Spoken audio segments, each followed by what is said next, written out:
Daniel, agora, e com relação aos Estados Unidos, a gente ouviu ontem as decisões sobre Donald Trump, né, e alguns já dizendo ontem aqui, nós tivemos com Damian Mello. Damian é o principal assessor do Bukele, aqui junto à presidência de El Salvador, e tem participado efetivamente de algumas decisões importantes do Partido Republicano.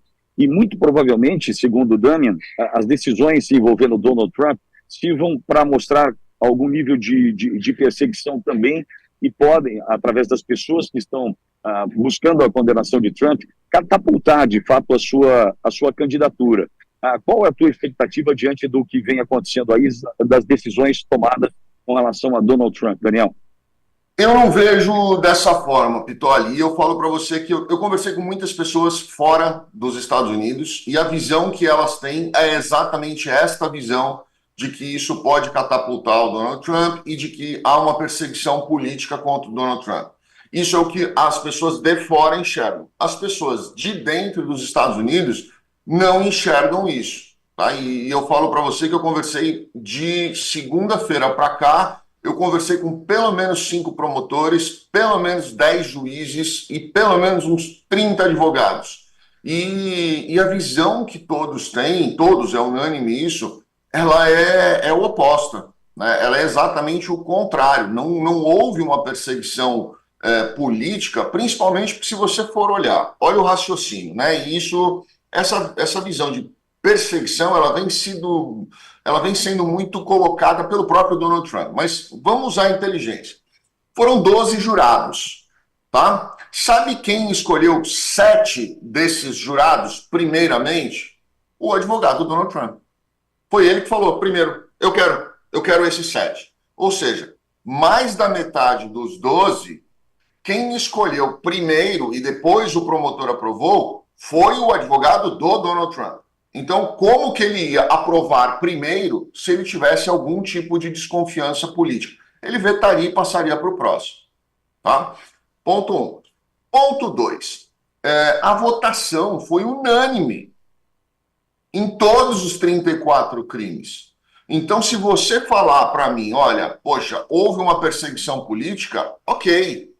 Vamos imaginar que dos 12, 7 votassem a favor, né, pela condenação. 6 ali votassem, 5 votassem contra.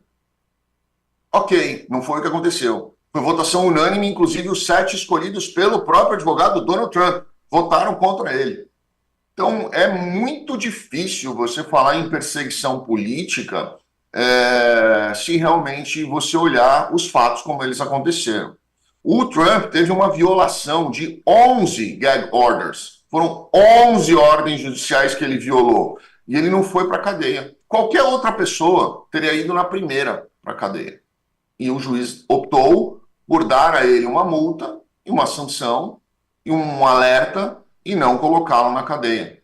E hoje o próprio juiz diz que, em razão das questões ali, porque você tem dois fatores, né, para você decidir se a pessoa vai para a cadeia ou não. O juiz vai analisar isso, que são os mitigatings e são os aggravatings. O juiz tem colocado muito mais mitigating, que esses são pontos a favor do Donald Trump. Por exemplo, tem mais de 70 e tantos anos, quase 80 anos, a primeira convicção dele, a primeira condenação que ele tem em crime, então que talvez não fosse necessária uma pena tão dura quanto uma pena de prisão. Estão analisando a possibilidade de um outro tipo de pena, como prestação de serviço à comunidade, multa, ou até uma prisão domiciliar. Se fosse uma perseguição política, já tinha decretado aí 20 anos de prisão para ele, que é o tempo máximo de prisão que vai ter. E eu não acho que vai chegar à metade disso. Então, eu honestamente falo para você, estando aqui dentro, e eu acompanhei esse processo desde o primeiro dia, eu não acho que seja perseguição política, não acho que foi uma condenação política, e eu acho honestamente que o Donald Trump vai perder muitos eleitores republicanos, conservadores, que vão falar, eu não vou votar num presidente condenado. Agora, ao mesmo tempo, Daniel, o que vem pela frente com relação aos democratas, né? E por quê? a pergunta com relação aos Olha, democratas. eu vou dizer uma coisa para você. Oi. Eu sou republicano, tá? Eu gostaria muito de ver Mike Pence, gostaria de ver muito Nick Haley ou Greg Abbott como candidatos a presidente. Então, eu sou republicano. Mas eu não vi nenhum eleitor de Joe Biden, nenhum eleitor mais fervoroso do que o Donald Trump. O Donald Trump está entregando a presidência por mais 4 anos para Joe Biden. Essa é a visão que eu tenho, é a revolta que eu tenho e é a revolta que muitos amigos meus, colegas meus, companheiros meus, republicanos têm. Donald Trump está, do jeito que ele está agindo, ele está entregando de bandeja mais 4 anos na mão de Joe Biden. Aí a minha pergunta, Daniel, para Joe Biden ou alguma outra opção? Para Joe Biden, se as coisas continuarem como elas estão, eu duvido que os democratas vão mexer no time. Tá ganhando. Deixa rolar. Deixa a água rolar.